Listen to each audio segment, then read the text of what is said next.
Tumsifu Yesu Kristo.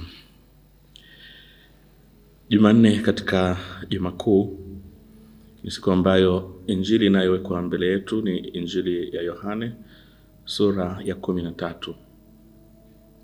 Na injili hii kwa leo tunaitafsiri tukitazama dhana ambayo pengine ni nzito zaidi inayojionyesha katika injili hii: usaliti. Usaliti ni jambo linalouma sana. Yaani pale ambapo yule ambaye nilimwamini kwa sehemu muhimu katika majukumu fulani, katika mkataba fulani, katika maisha na kadhalika, anageuka na kufanya kinyume kabisa na kile ambacho ningetegemea. Usaliti ni jambo linalouma. Ni ubaya unaouma pengine kuliko ubaya unaofanywa na adui, kwa sababu tunategemea kwamba adui atafanya hivyo, lakini hatutegemei yule aliye sehemu muhimu ya maisha yangu afanye hivyo. Na jambo hili limezungumzwa hata katika Zaburi ya 55 sura ya 12. Mzaburi anapolalamika kwamba afadhali angenifanyia adui yangu namna hii, lakini ni wewe rafiki yangu tuliozoea kula pamoja, tulikuwa pamoja, leo umenigeuka. Kama Waswahili wanavyosema, kikulacho kinguoni mwako. Kwa hiyo wakati mwingine hata yule anayeaminiwa anaweza kugeuka, na hii inakuwa sababu ya maumivu makubwa. Ni katika mazingira haya tunaambiwa Yesu anafadhaika.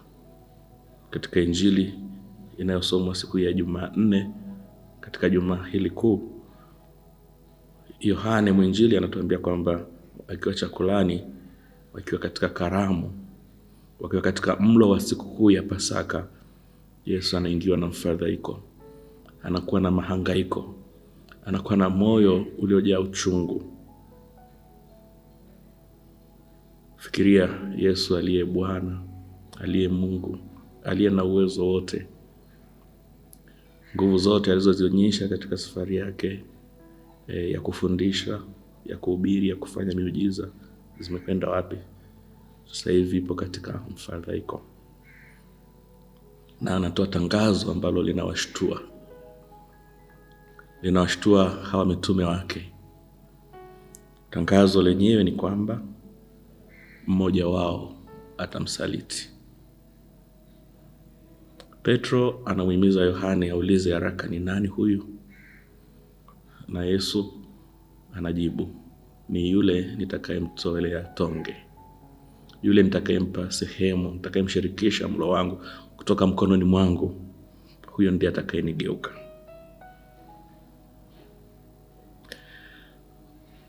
Usaliti anaokutana nao Yesu pengine ni mkubwa kuliko usaliti wote ambao tunaweza kufikiri. Wengine labda tunaweza tukawa tunabeba maumivu ya kusalitiwa katika nyanja fulani, labda katika biashara, labda katika mambo mengine. Lakini usaliti kwa Yesu, tena kutoka katika miongoni mwa wale aliowaamini, ni mkubwa sana, kwa sababu ni kuhujumu mpango mzima wa ukombozi. Sio tu kama ambavyo tunaweza kuchukulia usaliti katika dhana labda za kibiashara, mtu anapata hasara. Hapa tunazungumza maisha ya milele. Na ndio maana Yesu anaumia. Huyu niliyemwamini kwamba ndiye atakayekuwa miongoni mwa watakao eneza urithi wa imani, sasa yeye amegeuka imani hiyo. Hataki kuingia katika mpango wangu. Basi Yesu anakuwa katika huzuni hiyo kwa sababu hiyo ya mtu ambaye ameinuia kumsaliti. Tangazo hili la Yesu bila shaka limeondoa mood kabisa ya chakula kile cha jioni, ile hali ya kusherehekea au kuadhimisha Pasaka. Na pamoja na kwamba ameshasema huyo atakaye msaliti ni nani bila kumtaja jina, bila shaka akinuia kugeuza moyo wake, muda unapofika Yesu anachukua tonge kweli na anampa Yuda. Na Yuda anakubali ushirika huu. Kupewa tonge kutoka kwa mkuu wa meza ni ishara ya kuaminiwa, ni ishara ya kutaka kuwa pamoja, kushirikiana, kuendelea kushirikiana. Yuda anakubali kuonyesha kwamba anaichukua ishara hii ya kupendekezwa kuendelea kushirikiana, lakini anageuka. Muda huo huo anatoka. Mwinjili anatuambia ilikuwa giza. Yuda anaacha mwanga wa kweli ndani, anamwacha Kristo mwanga ndani, anakwenda nje kwenye giza kufanya kazi ya ibilisi. Yuda anapoondoka, Yesu naye anawaeleza kwamba na yeye muda wake umefika. Yesu anasema na yeye ataondoka. Ni kweli Yesu aliondoka miongoni mwa mitume kwanza kwa kifo chake, lakini baadaye atafufuka na ataondoka tena kwa kupaa mbinguni. Ingawaje kiroho bado yupo, kama mwenyewe alivyosema, yupo nasi mpaka ukamilifu wa dahari. Lakini bila shaka kiini hasa cha Yesu hapa kusema kwamba anaondoka ni kuonyesha njia ya mateso atakayopitia. Na amewaambia wazi kwamba nyinyi hamtaweza kuja huko ninakokwenda. Lakini Petro anasisitiza kwamba mimi nipo hata kutoa uhai wangu kwa ajili yako. Kwa hiyo bila shaka walishatafsiri kwamba huyu anasema anaondoka, anaenda kuuawa, na Petro anajiona kwamba yeye ndio mlinzi bora, hawezi kumwacha Bwana aende. Yesu anatangaza usaliti wa pili, kwamba hata wewe Petro unachoahidi hutakifanya. Mara 3 utanikana. Mara 3 utanikana. Kwa hiyo Yesu anaeleza hata wewe ambaye nimekupa mamlaka, nimekuona kama mkuu, hata wewe utanigeuka. Ndugu zangu, katika sehemu ya maandiko matakatifu basi tumeona usaliti wa hawa watu wawili.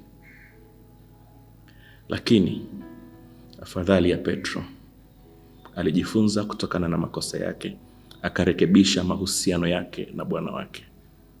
Usaliti wote tunaofanya unarekebishika. Hata usaliti ninaomfanyia Kristo unarekebishika. Petro alitambua, akarekebika.